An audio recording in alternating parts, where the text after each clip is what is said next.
நான் வந்து டாக்டர் பத்மா. மேல்மருவத்தூர் ஹாஸ்பிட்டலில் கிட்டத்தட்ட 25 வருஷமாக பீடியாட்ரிஷனாக இருக்கேன். கிட்டத்தட்ட ஒரு 500-600 கிராமத்துலேருந்து ஏழை பிள்ளைங்க நம்ம ஹாஸ்பிட்டலுக்கு வைத்தியத்துக்கு வருவாங்க. ஆக்சுவலி 25 வருஷமாக வந்து என்கிட்ட வர்ற பிள்ளைங்க ஒரு சிலர் இப்போது பெரியவங்களாகி அவங்க குழந்தைங்கள டாக்டர்மா எனக்கே நீ தான் பார்த்தேன்ட்டு சொல்லி குழந்தைய தூக்கிட்டு வருவாங்க. ரொம்ப சந்தோஷமாக இருக்கும் பார்க்க.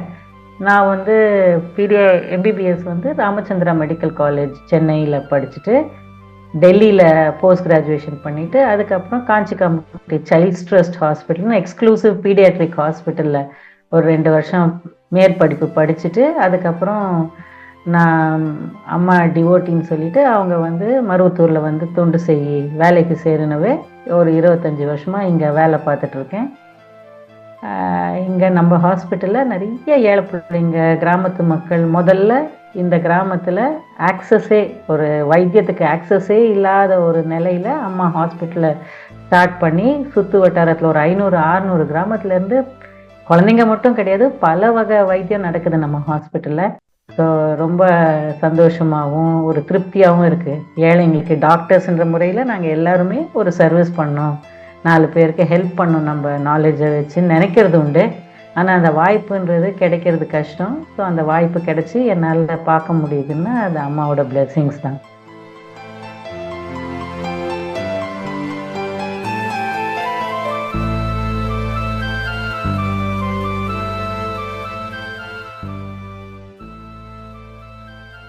ஒரு குழந்தை பிறந்த உடனே நிறைய டவுட்ஸ் இருக்கும். ஒரு பச்சிலம் குழந்தைய வச்சுக்கிட்டு சாதாரணமாக அந்த தாய் ரொம்ப பயப்படும். அந்த சுற்றி இருக்கிறவங்களும் இருக்கலாம், மாமியாராக இருக்கலாம், தாயாக இருக்கலாம், ஹஸ்பண்டாக இருக்கலாம், எல்லாருக்கும் அந்த சின்ன குழந்தை அதை எப்படி பராமரிக்கிறதுன்றதுக்கு நிறைய சந்தேகங்கள் பயங்கள் கூட இருக்கும். ஸோ ஃபஸ்ட்டு கொஸ்டின் நீங்கள் கேட்டது வந்து தாய்ப்பால் எத்தனை முறை கொடுக்க வேண்டும். ஸோ ஃபஸ்ட் அது ரொம்ப நல்ல கேள்வி. ஏன்னா எல்லா தாய்மார்களும் என்ன நினைக்கிறாங்கன்னா பாப்பாவுக்கு பால் கொடுத்துக்கிட்டே இருந்தால் தான் அது வளரும், அழுதாலே அது பால் பத்தலை, பால் கொடுத்துக்கிட்டே இருக்கணும், அழும்போதெல்லாம் பால் கொடுக்கணும்னு நினைக்கிறாங்க. ஸோ டாக்டர்ன்ற முறையில் நாங்கள் குழந்த பிறந்த கையோட நாங்கள் என்ன சொல்லுவோன்னா ஒரு வாரம் 10 நாளைக்கு ஒரு 2 மணி நேரத்துக்கு ஒரு வாட்டியாவது பால் கொடுங்க. ஏன்னா அந்த குழந்தை உள்ள கர்ப்ப காலத்தில் இருந்து வெளியே வரும்போது அதோட சுகர்ஸ் கொஞ்சம் ஸ்டெபிளைஸ் ஆக டைம் ஆகும். ஸோ ரொம்ப லேட் பண்ணி பால் கொடுத்தா கொஞ்சம் சுகர் குறைஞ்சி ப்ராப்ளம் வர ஒரு சின்ன வாய்ப்பு. அதனால் ஒரு ஃபஸ்ட்டு 10 days 2 weeks வரைக்கும் மட்டும் தாய்ப்பால் 2 மணி நேரத்துக்கு ஒரு வாட்டி கொடுங்கன்னுவோம். அதுக்குள்ளே குழந்தையோட சிஸ்டம் ஸ்டெபிளைஸ் ஆகிட்டு பால் வந்து 2 மணி நேரத்துக்கு ஒரு வாட்டி கொடுத்துக்கிட்டே இருக்கணும், இல்லை அழுதா அரை மணி நேரத்துக்கு 1 மணி நேரத்துக்கு கொடுத்துக்கிட்டே இருக்கணுன்றது அவசியமே கிடையாது. நார்மலி ஆன் டிமாண்டுன்னு சொல்லுவாங்க. குழந்தை நல்லா பசிச்சு அழுதா பசிக்கு அழும்போது மட்டும்தான் பால் கொடுக்கணும். யூஸ்வலி ஒரு நல்ல குட் வெயிட் பேபி பிறந்ததுன்னா ஒரு மினிமம் 3 hours 2.5 to 3 hours ஒரு வாட்டி பால் குடித்தா தாங்கும். அதுக்கப்புறம் நல்லா பசிச்சு பால் கொடுத்தா நல்லா பசிச்சு நம்மளே பசிச்சு சாப்பிட்டா நல்லா 6 இட்லி கூட சாப்பிடுவோம். பசிக்காமல் சாப்பிட்டுக்கிட்டே இருந்தால் 2 இட்லி கூட நமக்கு இறங்காது. ஸோ நல்லா பசிச்சு அந்த குழந்தை பால் கொடுக்கும்போது அது நல்லா குடிக்கும், நல்லா தூங்கும், அதில் நல்ல வளர்ச்சி வரும். ஆனால் நிறைய பேர் பால் கொடுத்துக்கிட்டே இருந்தால் தான் வளருன்ற ஒரு ஆங்ஸைட்டியில் கொடுத்துக்கிட்டே இருந்தால் அதுக்கு பசியும் தெரியாது. ஏன்னா நம்ம பசிக்கிறதுக்கு முன்னாடி கொடுத்துட்றோம், கொஞ்சமாக தான் குடிக்கும், பசியும் அடங்காது. அது குடிச்சிட்டே இருந்தாலும் அது தாய் தூக்கி கொடுக்கும்போது அது சப்போம், கொஞ்சமாக சப்போம். ஏன்னா அது தாய் வந்து தூக்கி அரவணைச்சு பால் கொடுக்கறதே அதுக்கு ஒரு சுகம், அதுக்கு ஒரு அரவணைப்பு கிடைக்குது. அது கர்ப்ப காலத்தில் சொகுசாக கர்ப்பப்பாய்க்குள்ள தண்ணியில் மிதந்துட்டு இருட்டில் ஒரே பாடி டெம்பரேச்சரில் தாய் நடக்கும்போது அந்த தாலாட்டுது குழந்தைய, தாயோட இருதய துடிப்பு கேட்குது அந்த குழந்தைக்கு. ஸோ ரொம்ப சொகுசாக எதை பற்றியும் கவலை கிடையாது, உணவை பற்றி ஒன்றுக்கு வேலைக்கு எதை பற்றியும் கவலை இல்லாமல் ரொம்ப சொகுசாக இருந்துட்டு திடீர்னு பிறக்கும்போது வெளியே வரும்போது எல்லாம் மாறுது. தானாக பால் குடிக்கணும், வெளியே லைட்டு சவுண்டு, ஒன்றுக்கு வெளிக்கு போனால் ஒரு ஈரம் கஷ்டம். ஸோ நான் எங்கள் பேஷண்ட்ஸ் கிட்ட என்ன சொல்கிறதுன்னா, திடீர்னு ஒரு குழந்தை பிறந்தா நீ எப்படி கல்யாணமாகி மாமியார் வீட்டுக்கு போகிற, போனோன்னா அந்த சிஸ்டம் அட்ஜஸ்ட் ஆகுதா, நம்ம அம்மா வீட்டில் இருந்து அந்த ஒரு சிஸ்டமில் இருந்துட்டு சொகுசா மாமியார் வீட்டுக்கு போய் அந்த சிஸ்டம்க்கு அட்ஜஸ்ட் ஆக நமக்கு டைம் ஆகுது இல்லையா. அந்த மாதிரி அந்த குழந்தை வெளியே வரும்போது அது மாமியார் வீட்டுக்கு வந்த மாதிரி அதுக்கு அட்ஜஸ்ட் ஆகவே டைம் ஆகும். ஒரு 3 மாதம் கூட அதுக்கு வெளியே பார்த்து சுற்றி பார்த்து லைட்டு ஒரு பொம்மை இதெல்லாம் பார்த்து அந்த வெளி உலகம் பார்க்க பார்க்க பார்க்க தான் உள் சுகம் மறக்கும். அது வரைக்குமே அழும். எஸ்பெஷலி பேரண்ட்ஸ், அந்த அம்மாவோ அப்பாவோ சின்னதுக்குன்னா கொஞ்சம் டென்ஷன் ஆகிறதோ, கொஞ்சம் பயப்படுறதோ, கொஞ்சம் சென்சிட்டிவ் குணமாக இருக்கும்போது அந்த குழந்தையும் சென்சிட்டிவாக கொஞ்சம் அதிகமாக கூட அழும். ஸோ அழுதாலே பசின்றது கிடையாது, பால் கொடுத்துக்கிட்டே இருக்கணுன்றதும் கிடையாது. குழந்தை அழுதா எடுத்து அணைச்சி அரவணைச்சி வச்சுக்கிட்டு தட்டி கொடுத்தாலே படிப்படியாக மாதம் வளர வளர வளர அந்த அழுகை குறைஞ்சிட்டே வரும். கொடுத்துக்கிட்டே பால் இருக்கணும்னு அவசியம் கிடையாது. ஒருவேளை இப்போ தான் பால் கொடுத்துருக்கோம், திருப்பி அழுகுது, உடனேயே அரை மணி நேரம் 1 மணி நேரத்தில் எடுத்து ஒன்றுக்கு போயிடுச்சா வெளிக்கு போயிடுச்சா, அதுக்கு சவுண்டா இல்லை கொசு கடிக்குதா, அணைச்சி வச்சுக்கிட்டா அமைதியாகுதா, எல்லாம் பாருங்கள். எதுக்கும் மசிகலைன்னா மாத்திரம் பால் கொடுத்தா போதும். நார்மலி பிறந்த குழந்தைக்கு 2.5 to 3 hours, வளர வளர 1 மாதம் 2 மாதம் ஆக ஆக 3.5 மணி நேரம் 4 மணி நேரம் நீங்கள் எவ்வளோ கேப் கொடுக்குறீங்களோ அவ்வளோ நல்லா குடிக்கும், நல்லா தூங்கும், நல்ல வளர்ச்சி அதில் தான் வரும். இன்னொன்று, ஒரு தாய் பால் கொடுக்கும்போது முழுமையாக ஒரு பக்கம் பிரெஸ்ட் ஃபுல்லாக கொடுத்துட்டா அதுக்கப்புறம் அந்த பால் திருப்பி அப்போ தான் ரீஃபில் ஆகும். கொஞ்சம் கொஞ்சமாக கொடுத்து பாதி பிரெஸ்ட் கொடுத்தா ரீஃபில் ஆகாது. பால் முழுமையாக குடித்து பிரெஸ்ட் எம்டி ஆயிடுச்சுன்னா அது ரீஃபில் ஆக ஒரு 3 hours ஆகுது. ஸோ பால் கொடுத்துக்கிட்டே இருந்தால் இந்த தாய்மார்களுக்கு எனக்கு பால் பத்தலை அதனால தான் அழுகுதுன்ற அந்த ஒரு டவுட் வந்துடுது அவங்களுக்கு. எந்த தாய்க்கும் 1000ல் 1000ல் ஒருத்தருக்கு பால் வேணால் பத்தாமல் போக ஒரு சின்ன வாய்ப்பு. ஆனால் 999 மதர்ஸ்க்கு தாய்ப்பால் கண்டிப்பாக கொடுக்க முடியும். ஸோ எந்த சந்தேகம் இல்லாமல் சந்தோஷமாக பால் கொடுங்க. டவுட் இருந்தால் போய் டாக்டரை பாருங்கள்.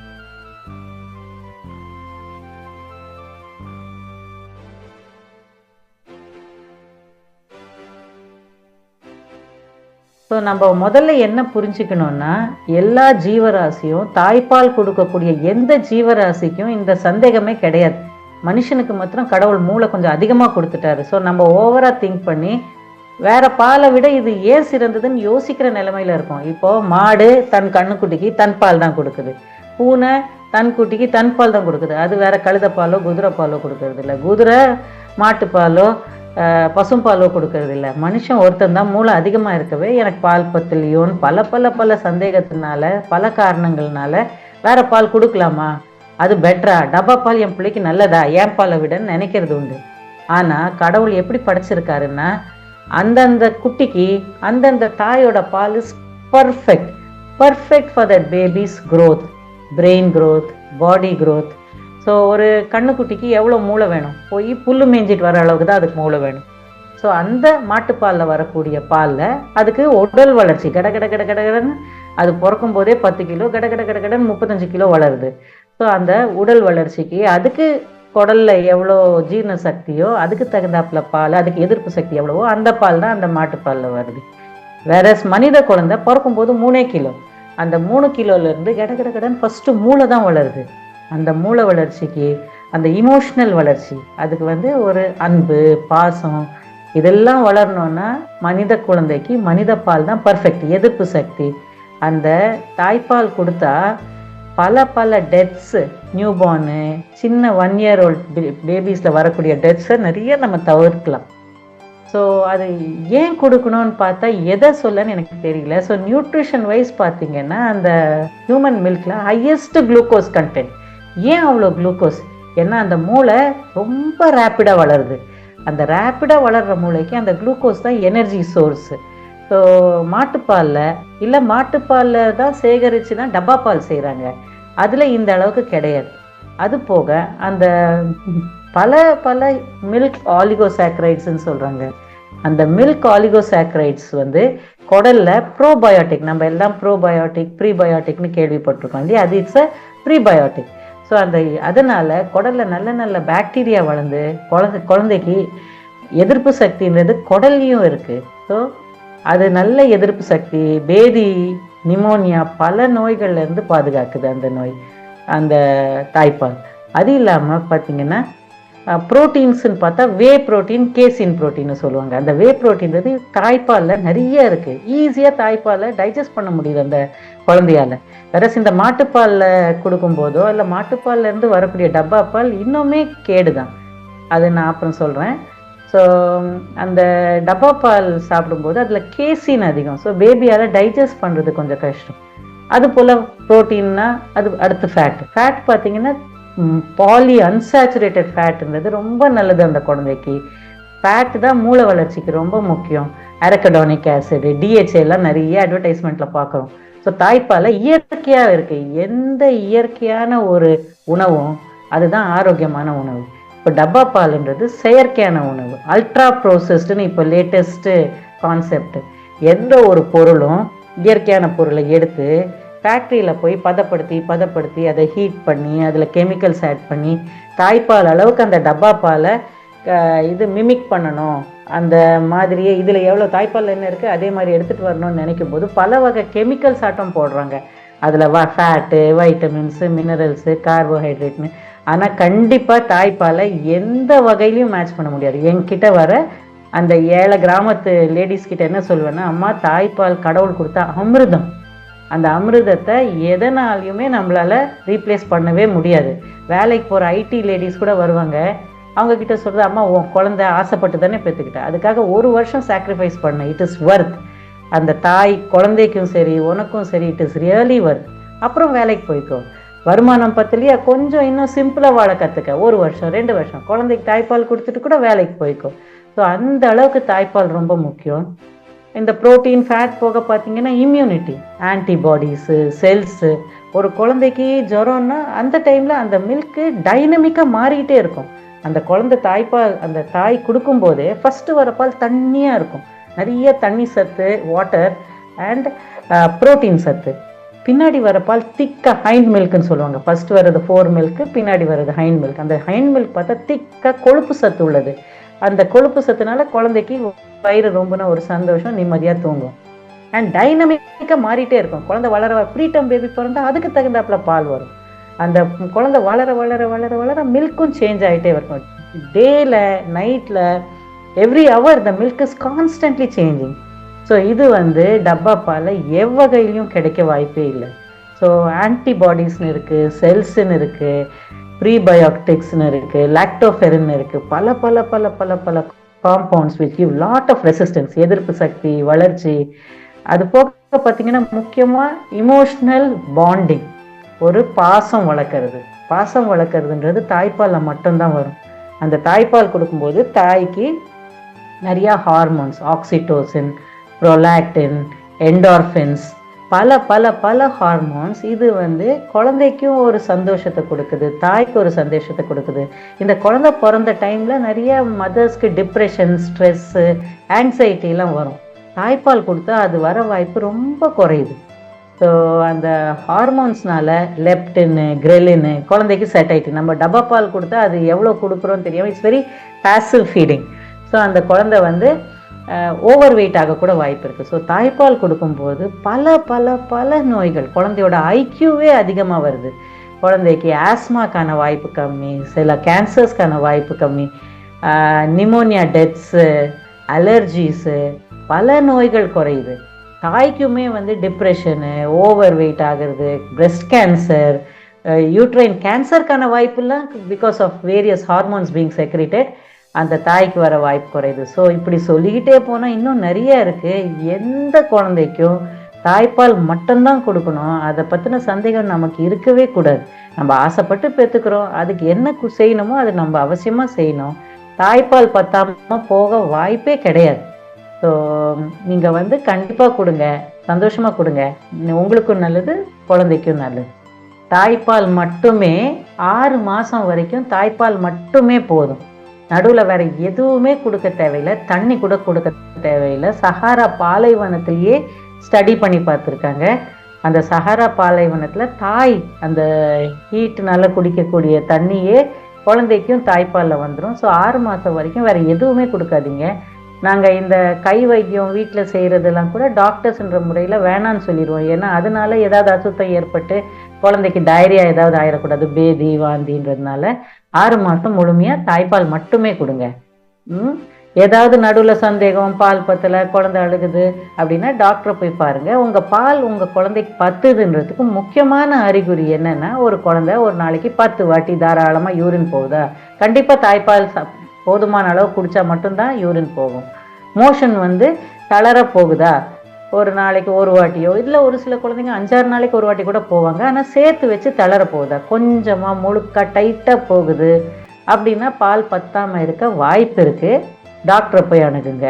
2வது. 3வது, அந்த குழந்தை அந்தந்த வயசுக்கு தகுந்த வெயிட்டு கூடுதா. நீங்கள் தடுப்பூசி போட போகும்போது தான் டாக்டர் வெயிட் ஒழுங்காக கூடி இருக்கான்னு செக் பண்ணிக்கிங்க. பால் குடிச்சிட்டு மோஸ்ட்லி ஒரு 2.5 மணி நேரம் 3 மணி நேரம் அழகாக தூங்குது பிள்ளைன்னா தாய்ப்பால் பத்தாமல் தூங்க வாய்ப்பே இல்லை. ஸோ யூரின் நல்லா போகுது, மோஷன் நல்லா போகுது, நல்லா தூங்குது, வெயிட் வருதுன்னா பால் பத்தாமல் போக வாய்ப்பே இல்லை. திடீர்னு குழந்தை அழுதுகிட்டே இருக்குது, என்றைக்காவது ஒரு நாள் வேறு ஏதாவது ப்ராப்ளம் கூட இருக்கலாம், வயிற்று வலியாக இருக்கலாம், காது வலியாக, சளி பிடிச்சி காது வலியாக, அதனால கூட அழுகலாம். ஸோ அழுதாலே பால் பத்தலைன்னு நினச்சிக்காதீங்க, பால் தாராளமாக பத்தும்.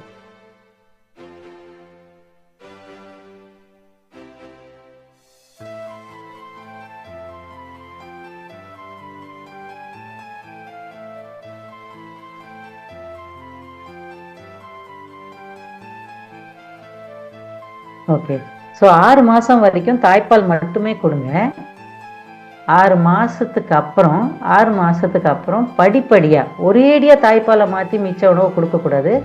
நான் ஜென்ரலி ஒரு டயட் பிளான் என்கிட்ட வர தாய்மார்களுக்கு சொல்கிறது என்னென்னா, 6 மாதம் கம்ப்ளீட்டாக முடிஞ்சதுக்கப்புறம் ஃபஸ்ட்டு ஸ்டார்ட் பண்ணும்போது கைக்குத்தல் அரிசியை கழுவி காய போட்டு பொன்னிறத்துக்கு வறுத்துட்டு அதில் 1 டம்ளருக்கு 1 ஸ்பூன் ஓமம் அல்லது ஜீரகம் சேர்த்து நைஸாக மாவரைச்சி வச்சுக்கிட்டு பசும்பால் கிடைச்சா பசும்பால், இல்லைன்னா உங்கள் ஊரில் எந்த கவர்மெண்ட் பால் கிடைக்குதோ எல்லா பாலும் கொடுக்காதீங்க. நிறைய கலப்படம் நடக்குது அந்த பாலில், பவுடரு அது இதுன்ட்டு. கண்டிப்பாக டப்பா பால் தேவையே இல்லை. டப்பா பால் ஏன் தேவையில்லைன்னா, அந்த டப்பா பால் உருவாக்கும் போது நிறைய மாட்டை டைரி ஃபார்முன்னு இந்த டப்பா பால் ரெடி பண்ணுறவன் டைரி ஃபார்ம்னு வச்சுட்டு ஒரு 100 மாட்டை அப்படியே கூண்டுக்குள்ளே போட்டு அடைச்சி வச்சு அதுக்கு செயற்கை லைஃப் ஃபீடு உணவு கொடுத்து அது மேயக்கூட முடியாது, போய் ஒரு 10 நிமிஷம் உட்கார முடியாது, அது தின்னுக்கிட்டே இருக்கும். ஏன்னா அப்போ தான் அந்த பாலில் எவ்வளோ தேவையோ ப்ரோட்டீனு கார்போஹைட்ரேட் அவன் கணக்குக்கு அளவுக்கு அந்த பாலில் வருன்றதுனால அதை நிற்க வச்சு, அதுக்கு இன்ஃபெக்ஷன் வரக்கூடாதுன்னு ஆன்டிபயோட்டிக்கு, பால் வரணும்னு ஹார்மோன்ஸு, ஸோ எல்லாம் போட்டு அந்த பால் கிட்டத்தட்ட அந்த மாட்டுக்கு அந்த அனிமல்ஸ் குரூவல்ட்டின்னு தான் சொல்ல முடியும். ஸோ அது சித்திரவதை தான் அந்த மாடு. நார்மலாக 15 வருஷம் ஒரு மாட்டு லைஃப் ஸ்பேன்னா அங்கே பாதிக்கே குறைஞ்சிருது. அந்த மாடு அப்படி நிற்க வச்சு 2 வேளை கறந்து அந்த பாலை எடுத்துகிட்டு போய் ஃபேக்ட்ரியில் வச்சு அது பவுடர் ஆக்கணும் இல்லையா, லிக்விடாக இருக்கிறத அதை பயங்கரமாக சூடு பண்ணி அதில் எவ்வளவோ சத்து போயிடுது. அது பவுடர் ஆக்கி அந்த பவுடர் கெட்டு போகக்கூடாதுன்றதுக்காக அதில் ப்ரிசர்வேட்டிவ்ஸ், நம்ம ரீசெண்டாக வாட்ஸ்அப்பில் கூட நிறைய பார்த்துருப்போம், நிறைய சுகர் ஆட் பண்ணி. ஏன்னா பிள்ளைங்க அதுக்கு அடிக்ட் ஆகுறாங்க அந்த இனிப்புக்காக. ஸோ அதில் முதல்ல சுகர் நிறையா போட்டு இப்போ ஏதோ கொஞ்சம் இதெல்லாம் பண்ணி குறைச்சிருக்காங்க சுகரு. பட் சுகரே கூடாது, குழந்தைங்களுக்கு சுகரே கூடாது. பட் அந்த டப்பா பாலில் போட்டு அதில் என்னென்னலாம் வைட்டமின்ஸு மினரல்ஸு எதெல்லாம் போடணுமோ அதெல்லாம் கெமிக்கல், செயற்கை. இப்போது பூண்டு நல்லதுன்னா பூண்டா சாப்பிட்டா தான் அதில் முழுமையான நன்மைகள் கிடைக்கும். அந்த பூண்டை போய் அதை பதப்படுத்தி கார்லிக் பர்ஸ்ன்னு விற்கிறாங்க, அதில் எதுவுமே கிட்டத்தட்ட இருக்கிறதில்ல. அதே மாதிரி தான் இந்த டப்பா பால். அதை நம்பாதீங்க. நிறைய பணம் போட்டு வாங்கி எங்கள் கிட்ட வர ஏழை தாய்மார்கள் கிட்ட, அம்மா நீ அவ்வளோ ஒரு டப்பான்றது ஒரு வாரத்துக்கு கூட அந்த குழந்தைக்கு வராது, பணத்தை விடுங்க, அந்த பணம் சேகரித்து நீ நல்ல குழந்தை பேரில் போட்டு ஒரு ஸ்கூலில் நல்ல ஸ்கூலுக்காவது ஃபீஸை கட்டு, தாய்ப்பால் கொடு. தாய்ப்பால் ஃபுல்லாக இல்லாமல் போகும்போது மட்டும் நம்ம பசும்பால் கொடுத்துக்கலாம் அப்படின்னு சொல்கிறது உண்டு. ஸோ 6 மாதம் முழுமையாக முடிஞ்சப்போ ஒரு வேளை காத்தால 6 மணிக்கு தாய்ப்பால் கொடுத்தா நல்லா கேப் விட்டு ஒரு 9 மணி கரெக்டாக. இந்த டைம் எதுக்கு சொல்கிறதுன்னா, அந்த குழந்தைக்கு மைண்டில் செட் ஆயிடும். நம்ம ஒரு டிசிப்ளின் மாதிரி, இந்த டைமுக்கு ஒரு 3 நாள் கொடுத்தா இந்த டைமுக்கு அம்மா நமக்கு இதுதான் கொடுக்கும், இதுதான் உணவு சாப்பிடணுன்ற ஹேபிட் வரும். ஸோ அந்த 9 மணிக்கு அந்த மாவு, அரிசி மாவு சொன்னேன் பார்த்தீங்களா, கைக்குத்தல் அரிசியை கழுவி காய போட்டு பொன்னிறத்துக்கு வறுத்துட்டு 1 டம்ளருக்கு 1 ஸ்பூன் ஓமம் அல்லது ஜீரகம் சேர்த்து நைஸாக மாவரைச்சி வச்சுக்கிட்டு பசும்பாலில் கிண்டி நெய் கொஞ்சோண்டு நாட்டு சக்கரை ரொம்ப லைட்டாக போட்டு கொடுக்கலாம். இதே மாவில் தண்ணியில் கிண்டி லைட்டாக ஒரு சிட்டிகை உப்பு போட்டு 2மே கொஞ்சம் கொஞ்சம் கொடுத்துக்கலாம். அது ஒரு 3 நாள் கொடுத்து பாருங்கள், குழந்தைக்கு செட் ஆகுதா, அதுக்கு அந்த டேஸ்ட் பழகுதா. 3 நாள் கொடுத்த அப்புறம் அடுத்து ராகின்றது ரொம்ப நல்லது, சிறுதானியம், நிறைய கால்சியம் இரும்பு சத்து இருக்குது. அரிசி கோதுமைக்கு போடுற பெஸ்டிசைட்ஸ் ஃபர்டிலைசர்ஸ் ரொம்ப ரொம்ப ரொம்ப கம்மி ராகி கம்புலெல்லாம். ஸோ ராகின்றது பாலிஷும் பண்ண மாட்டாங்க. ஸோ அந்த அரிசி பாலிஷ் பண்ணும்போது அந்த மேல் தோலில் நிறைய சத்து போயிடுது.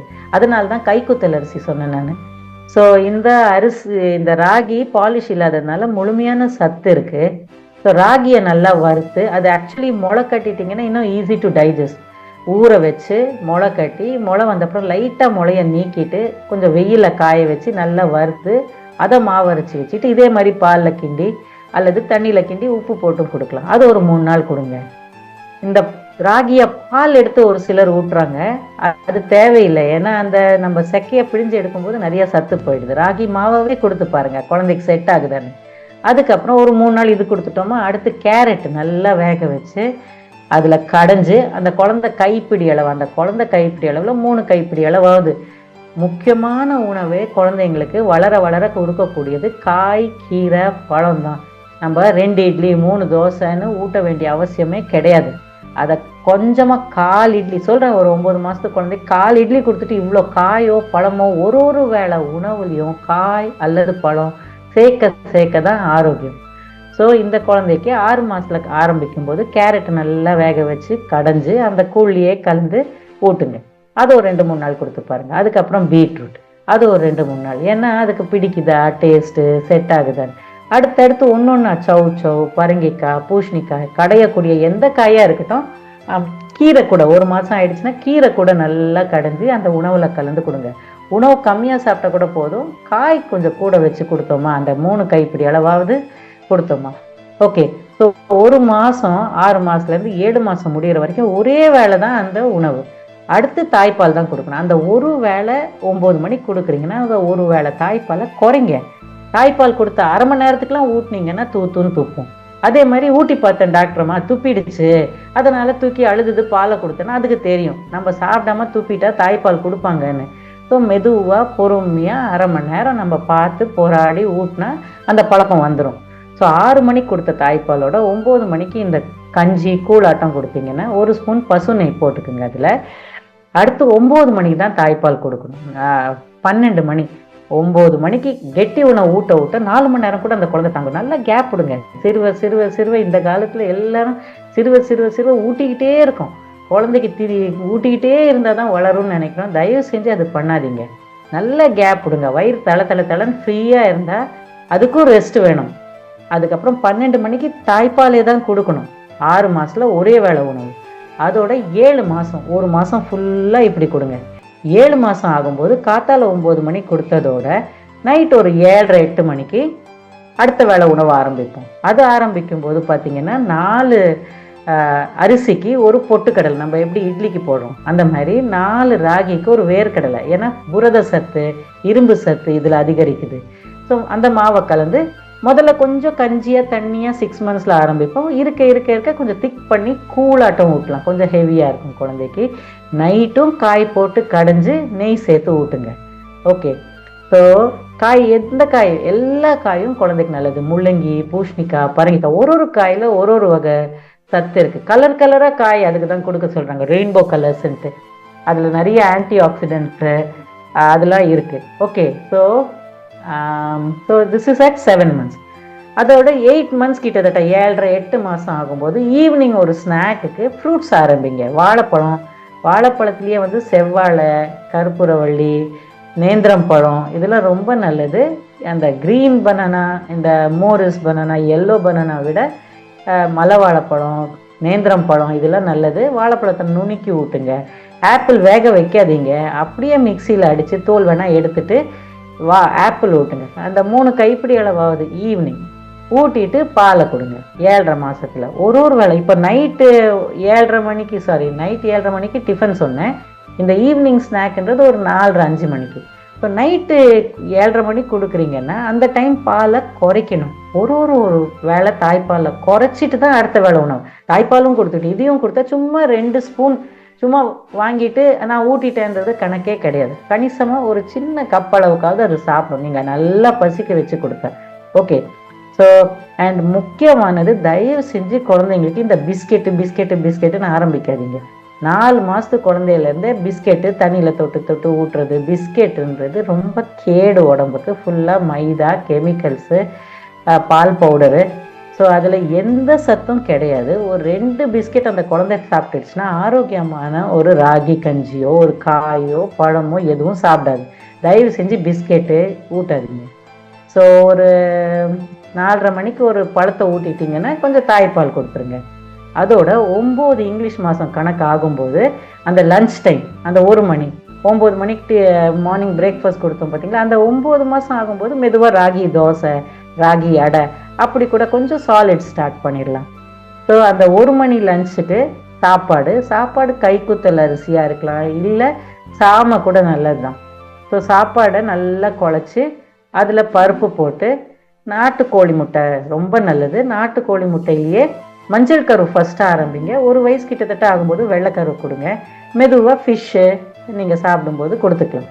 ஸோ ஆனால் கண்டிப்பாக காய் இருக்கணும். டாக்டர்மா முட்டை கொடுத்தேன் காய் கொடுக்கல கிடையாது. முட்டைன்றது ப்ரோட்டீன் ஃபேட்லாம் கொடுக்கும். காயில் வைட்டமின்ஸ், நார் சத்து, மினரல்ஸ் நிறையா இருக்கும். ஸோ காய் அவசியம் இருக்கணும். வாரத்தில் 3 நாளாவது கீரை அவசியம் சேர்த்துக்குங்க. காயின்றது உருளைக்கிழங்கு கிடையாது, காயே கிடையாது. அது ஒரு பிடி சோறு அளவுக்கு தான் ஒரு உருளைக்கிழங்கு. கிழங்கு வகையை காயின்னு சொல்கிறது இல்லை. கோஸு, பீன்ஸு, அவரைக்காய் இந்த மாதிரி காயெல்லாம் கூட 9 மாதத்துக்கு மேலே சாப்பாடை போட்டு மிக்சியில் அடித்து கொடுக்காதீங்க. நல்லா கையில் மசித்து ஊட்டுங்க. மெதுவாக மெல்ற பழக்கம், அப்போ தான் குழந்தைக்கு நல்லா வரும். ஸோ 9 மாதத்தில் பார்த்தீங்கன்னா லஞ்சும் ஸ்டார்ட் பண்ணிடுவோம். ஸோ இப்படி பார்த்தீங்கன்னா கிட்டத்தட்ட 1 வயசு ஆகும்போது மார்னிங் தாய்ப்பால், நடுவில் பால் அவசியமே கிடையாது. தாய்ப்பாலே குடிக்கிறது போதும். பால்ன்றது உணவில் கலந்து ஒரு தயிர் சாதமாக இருக்கலாம், இல்லை பாலில் கிண்டுன ராகி கஞ்சியாக இருக்கலாம், அதை சேர்த்துக்கலாமே தவிர்த்து தனியாக பால் வேற பால்ன்றது அவசியம் கிடையாது. ஸோ 6 மணிக்கு தாய்ப்பால் கொடுத்தீங்கன்னா 9 மணிக்கு பிரேக்ஃபாஸ்ட்டுக்கு ராகி இல்லை சத்து மாவு கூட 1 வயசுக்கு மேலே ஆரம்பிச்சிடலாம்.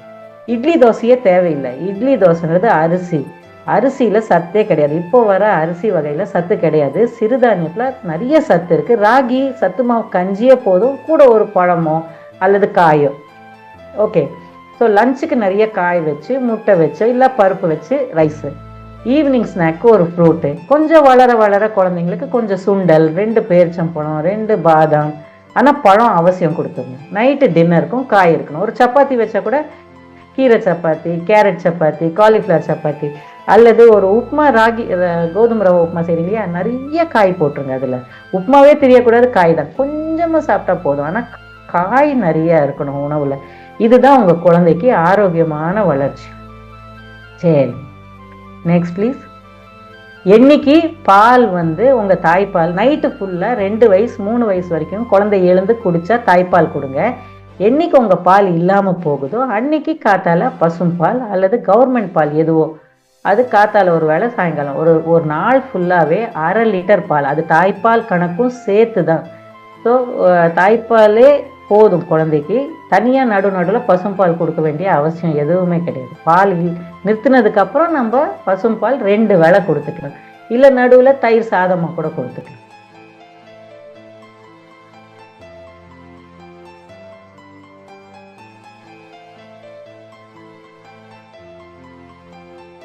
ஸோ நம்ம இந்த காலம் எப்படி ஆயிடுச்சுன்னா நம்ம எல்லாம் ப்ரோசஸ்ட் ஃபுட்டாகவே சாப்பிட்றோம். இப்போ அதுக்கு பேர் அல்ட்ரா ப்ரோசஸ்டுன்னு சொல்கிறாங்க.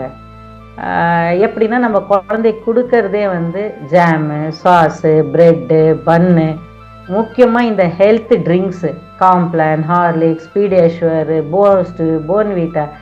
தயவு செஞ்சு இந்த அல்ட்ரா ப்ரோசஸ் எந்த ஒரு உணவும் அதை நம்ம ஒன்றும் இல்லை, நம்ம காயை வேக வைக்கவே கொஞ்சம் சத்து போயிடுது. ஸோ அதை இன்னும் ப்ரோசஸ் பண்ணி ஃபேக்ட்ரியில் வச்சு எந்த ஒரு பொருளையும் ப்ரோசஸ் பண்ண அதில் சத்தே இருக்கிறதில்ல. அவன் அது விற்கணுன்றதுக்காக டேஸ்ட்டு தான் அதிகப்படுத்துகிறானே தவிர்த்து அதில் இருக்கிற சத்து பல மடங்கு குறைஞ்சி இன்ஃபேக்ட் கேடு தான் அதிகம். இப்போ இந்த ஹெல்த் ட்ரிங்க்ஸ்லாம் பார்த்தா நிறைய கேலரிஸ், நிறைய சுகர், அது நம்ம பிள்ளைங்களுக்கு ரொம்ப கேடு. தயவு செஞ்சு இந்த ப்ரோசஸ்ட் ஃபுட்ஸ் எதுவுமே கொடுக்காதீங்க. இது ப்ரெட்டு, பன்னு, பிஸ்கெட்டு, சாக்லேட்ஸு, அவ்வளோ சுகரு, ஃபேட்டு, அதில் அவ்வளோ கேடு. இப்போ வரக்கூடிய எல்லா நோய்களுக்கும் அஸ்திவாரம் இப்போ ஐசிஎம்ஆர்னு இருக்குது, நம்ம கவர்மெண்ட்டோட இது, நம்ம உணவு வகையெல்லாம் செக் பண்ணுறாங்க. அவங்க என்ன சொல்கிறாங்கன்னா 56% நமக்கு வரக்கூடிய நோய்களுக்கு அஸ்திவாரமே நம்ம சாப்பிட்ற உணவு தான். உணவை நம்ம எவ்வளோக்கு எவ்வளோ இயற்கையோட ஒன்றி, இப்போ சாப்பாடு வேக வச்சு சோறு காய் பழம் வீட்டில் வேக வச்சு செய்கிறது ஓகே. ஆனால் இப்போ வீட்டில் செய்கிற உணவு முறையே பிரியாணின்னு மசாலா போட்டு கிண்டி அதில் ரிஃபைண்ட் ஆயில் போட்டு அந்த சிக்கனு, அந்த பிராய்லர் சிக்கன் அவ்வளோ கேடு, அவ்வளோ கெமிக்கல்ஸ் போட்டு அந்த பிராய்லர் சிக்கன் கடன்னு 3 மாதத்தில் வளர வேண்டிய கோழி 45 நாளில் வெயிட் வரணுன்றதுக்காக அதுக்கு ஹார்மோன்ஸு, இன்ஜெக்ஷன்ஸு, தீனி போட்டு அந்த பிராய்லர் சிக்கன்றது அவ்வளோ கேடு. தயவு செஞ்சு குழந்தைங்களுக்கு ருசியாக வளர்க்கணும், ருசி கொடுக்கணும், ருசியாக டேஸ்ட்டாக உணவு கொடுக்கணும்னு பார்க்காம ஆரோக்கியமாக கொடுக்கணும். அதுதான் என் பிள்ளைக்கு நல்லது. ருசியை வளர்க்காதீங்க, இந்த 2 இன்ச்சு நாக்கை வளர்க்காதீங்க, அது உடம்புக்கு கேடு. இந்த என் பிள்ளை ஆரோக்கியமாக நோய் நொடி இல்லாமல் 100 வயசு நல்லா இருக்கணும்னு ஆரோக்கியமான உணவுன்றது வீட்டில் செய்யக்கூடிய காய், கீரை, பழம், நாட்டுக்கோழி முட்டை, நாட்டுக்கோழி, இன்ஃபேக்ட் வெஜிடேரியன் ஃபுட் அதிகமாக சாப்பிட்டு இப்போ வெளிநாட்டிலலாம் நிறைய நான் வெஜிடேரியன் ஃபுட்டு. இப்போ அதையே மாற்றுங்க. அதனால தான் பல கோலன் கேன்சருக்குலாம் நிறைய ரிஸ்க் அதிகம். ஸோ வெஜிடேரியன் ஃபுட்ஸு, வெஜிடேரியன் ப்ரோட்டீன்ஸ்க்கு கொஞ்சம் மாறிட்டு நான்வெஜ்ஜை குறைச்சிக்கிங்கன்னு சொல்கிறாங்க. ஸோ தயவு செஞ்சு ப்ரோசஸ்டு இந்த டப்பாவில் விற்க பீட்ஸா, பாஸ்தா, மேகி நூடுல்ஸு, பொட்டலமாக விற்கக்கூடிய சிப்ஸு, லேஸு, அது குழந்தை ருசியாக ஆசையாக சாப்பிடும், அடம் பிடிக்கும். ஆனால் நீங்கள் அந்த குழந்தைக்கு அது அடம் பிடிக்குதுன்னு கொடுத்து கொஞ்சம் கொஞ்சமாக இப்போ கொடுக்குற உணவு தான் பிற்காலத்தில் நோய் நொடியாக வருது. நிறைய தாய்மார்கள் என்ன நினைக்கிறாங்க, சின்ன குழந்தை இப்போ சாப்பிடாம எப்போ சாப்பிட்றது, ஆனால் இப்போ சாப்பிட்ற உணவு தான் பிற்காலத்தில் நோயாக வருது. குழந்தைக்கு ஆரோக்கியமான உணவு கொடுங்க. என்னைக்காவது ஒரு நாள், 10 நாளைக்கு ஒரு வாட்டி ஒரு ஸ்வீட்டோ ஏதோ ஒன்று, ஒரு ஆசையாக கேட்குற ஒரு சாக்லேட்டோ சிப்ஸோ 15 நாளைக்கு எவ்வளோக்கு எவ்வளோ குறைவா இந்த கேக்கு பேஸ்ட்ரிலாம் எவ்வளோக்கு எவ்வளோ குறைச்சி கொடுக்குறீங்களோ அவ்வளோக்கு அவ்வளோ ஆரோக்கியம். குழந்தைக்கு ருசியாக கொடுக்கணும்னு நினைக்காம ஆரோக்கியமாக வளர்க்கணும், நிறைய காய்ப்பழம் கொடுத்து வளர்க்கணும்னு நினச்சிங்கன்னா உங்கள் பிள்ளைங்க பிற்காலத்தில் வரக்கூடிய sugar, BP, heart attack, cancer எல்லாத்துக்கும் அஸ்திவாரம் நம்ம இப்போ கொடுக்குற உணவு தான். நம்ம கொடுக்குற ஒரு வேளை உணவும் அந்த குழந்தைக்கு நம்ம ஒரு பில்டிங் கட்டும்போது நல்ல பொருள் வச்சு கட்டினா 100 வருஷம், இன்னும் 200 வருஷம் கூட தாஜ்மஹால் ஆட்டம், இந்த தஞ்சாவூர் பெரிய கோயில்னு சொல்கிறாங்க, 1000 வருஷம் நல்லா இருக்கும் அந்த பில்டிங் நல்ல பொருள் வச்சு கட்டினா. அந்த மாதிரி நீங்கள் இப்போலேருந்து கொடுக்குற உணவு தான் உங்கள் குழந்தைக்கு 100 வருஷம் இருக்கக்கூடிய ஒரு அஸ்திவாரம். இப்போ சாப்பிட்டு போட்டோம் அப்படின்னா 15 வருஷமாக கண்டதை கொடுத்து வளர்த்துட்டிங்கன்னா அப்புறம் அதே பழக்கம் வந்துட்டு அந்த குழந்தையால மாற்றக்கூட முடிய மாட்டேங்குது. அவனா நினச்சா கூட இதெல்லாம் நல்லது இல்லைன்னு புரிஞ்சுக்கிட்டு மாற்றக்கூட முடியாது. அடிக்ஷன், அந்த சாக்லேட்டு, பிஸ்கெட்டு, கேக்கு, பிரெட்டில் இருக்கிற அடிக்ஷனை ஓவர் கம் பண்ண முடியல. அதுக்குள்ளே நோய்க்கான அஸ்திவாரமும் நம்ம போட்டுடுறோம்.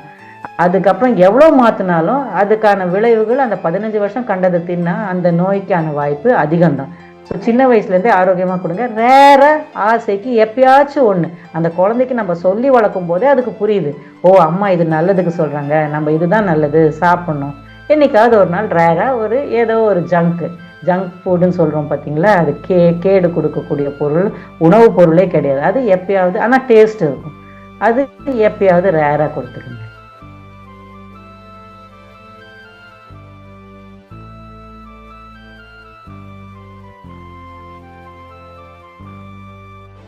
ஸோ நம்ம குழந்தைக்கு வைட்டமின்ஸ், மினரல்ஸ் எல்லாம் கொடுக்கணுமா? என்னை பொறுத்தளவுக்கு திரும்ப நான் சொல்கிறது, இயற்கையான பொருளில் தான் முழுமையான சத்து வரும். உங்கள் பிள்ளைக்கு வைட்டமின்ஸ், மினரல்ஸு, டானிக் என்கிட்ட வர பேஷண்ட்டில், டாக்டர்மா என் பிள்ளைக்கு சத்தே இல்லை, டானிக் கொடுங்க. அம்மா பயிரெல்லாம் மருந்து போட்டு விளைக்கிறாங்க, பெஸ்டிசைட், ஃபர்டிலைசர், கடன்னு வளருது, அது நல்ல பயிரா? இயற்கையான உரம் போட்டு வளர்கிற பயிர் சத்தான பயிர், ஆரோக்கியமான பயிர். ஸோ ஒரு குழந்தைக்கு கெமிக்கல்ஸில் பாட்டிலில் டானிக்கு, வைட்டமின்ஸ், மினரல்ஸுன்னு கொடுக்கறது நல்லது இல்லை. அந்த வைட்டமினோ மினரலோ அந்த சத்தோ அந்த குழந்தைக்கு இயற்கையான உணவில் நீங்கள் காய் பழம் கொடுத்தா எந்த டானிக்கு எந்த வைட்டமினும் தேவையில்லை. குழந்தை போய் வெயிலில் ஒரு அரை மணி நேரம் விளையாண்டா அதுக்கு வைட்டமின் டி ட்ராப்ஸ் தேவையில்லை. குழந்தைக்கு ஆரோக்கியமான கீரை, கேழ்வரகு, கம்புன்னு கொடுத்தா அந்த குழந்தைக்கு நம்ம இரும்பு சத்து டானிக்கே தேவையில்லை. நடுவில் இந்த கண்ட ஜங்க் ஃபுட் கொடுக்கறனால தான் சத்து குறைபாடு ஏற்படுது. அந்த சத்து குறைபாடுக்கு டானிக் கிடையாது சொல்யூஷன். நம்ம இயற்கையான உணவை கொடுக்கறது மட்டும்தான் ஒரு நிரந்தரமான சொல்யூஷன். ஸோ ஸோ டானிக்ஸ் கொடுக்காதீங்க. ஆக்சுவலி சிஎம்சி வேலூரில் ஒரு ஸ்டடி பண்ணதில் ரொம்ப நாளாக டானிக்னு சாப்பிட்றவங்க, அதுலேயே அந்த டானிக்லேயே ஒரு மஞ்சள் கலரு ஃப்ளேவரு, அதில் சாக்கரின்னு அதில் போடுற கெமிக்கல்ஸ்னாலேயே கேன்சருக்கான ரிஸ்க் அதிகமாகுது. ஸோ இந்த டானிக்னு கொடுக்கறத விட இயற்கையான பொருள் கொடுத்து வளர்த்தா அவங்க பிள்ளைங்க ஆரோக்கியமாக வளரும்.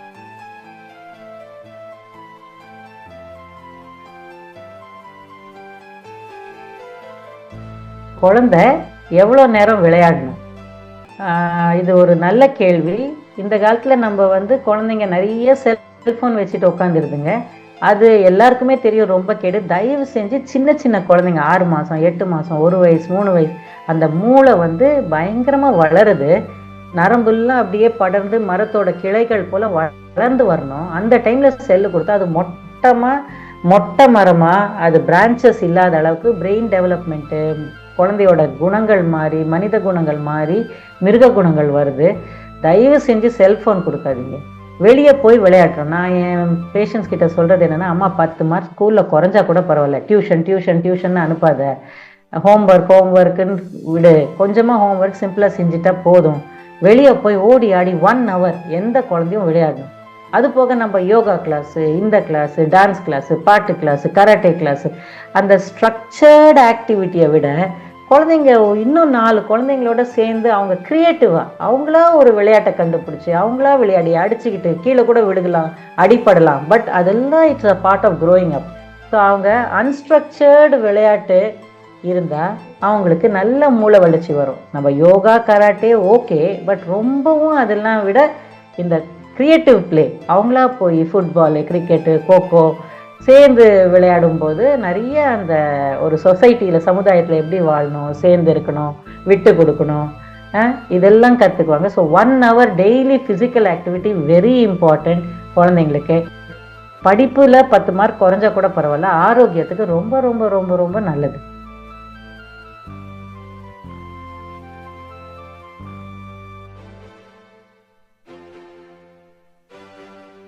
ஸோ இந்த ஸ்லீப்பு ரெஸ்ட்டு எவ்வளோ முக்கியம்?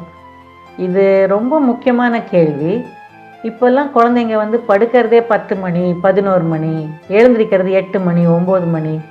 எப்போவுமே சூரிய உதயத்தோடு நம்ம எழுந்து சூரிய அஸ்தமனத்தோடு நம்ம படுக்கிறது தான் நம்ம பாடி சிஸ்டமு, ஹார்மோன் ரிலீஸு எல்லாத்துக்குமே நல்லது.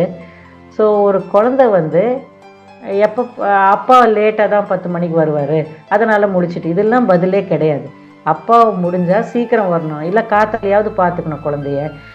ஒரு 8 மணிக்குள்ளே டின்னரை கொடுத்துட்டு ஒரு 1/2 மணி நேரம் விளையாட விட்டுட்டு நம்ம வேலையெல்லாம் விட்டுட்டு நைட்டு லைட்டெல்லாம் அணைச்சிட்டு அது கூட படுத்து தூங்குற மாதிரி நடிக்கணும். அது கூட விளையாடிக்கிட்டு 10 11ன்னு விளையாடிட்டு இருக்கக்கூடாது. 8:30 9க்கு அந்த குழந்தை படுத்து தூங்கிட்டு காத்தால 5:30 6 மணிக்கு எழுந்திரிக்கிறது நல்லது. ஸோ அந்த ரெஸ்ட்டு தூக்கம்ன்றது ரொம்ப முக்கியம். ஆனால் நம்ம இந்த காலத்தில் குழந்தைங்கள அவங்களுக்கு போர் அடிக்குது, அவங்கள ஆக்டிவாக நம்ம என்கேஜ் பண்ணோம், அவங்க கூட விளையாடணும், அதெல்லாம் தேவையில்லை. போர் அடிக்கலாம் ஒரு பக்கம், அது பாட்டுக்கு அமைதியாக உட்காந்து விளையாடலாம், மிச்ச குழந்தைங்க கூட விளையாடலாம். ஸோ அது பண்ணலாம். ஆனால் நைட்டு ஃபுல்லாக 11 மணி 12 மணின்னு முழிச்சிக்கிட்டு டிவியை பார்த்து தயவு செஞ்சு டிவியும் காட்டாதீங்க.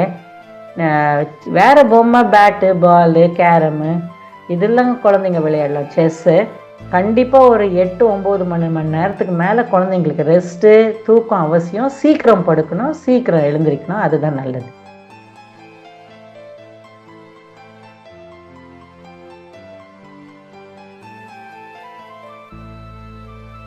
ரொம்ப சந்தோஷம் உங்கள் எல்லாரையும் இந்த யூடியூப் மூலமாக மீட் பண்ணதுக்கு. எனக்கு எப்போவுமே குழந்தைங்கன்னா அவங்க நல்லா வளரணுன்ற எப்போவுமே ஒரு அக்கறை உண்டு.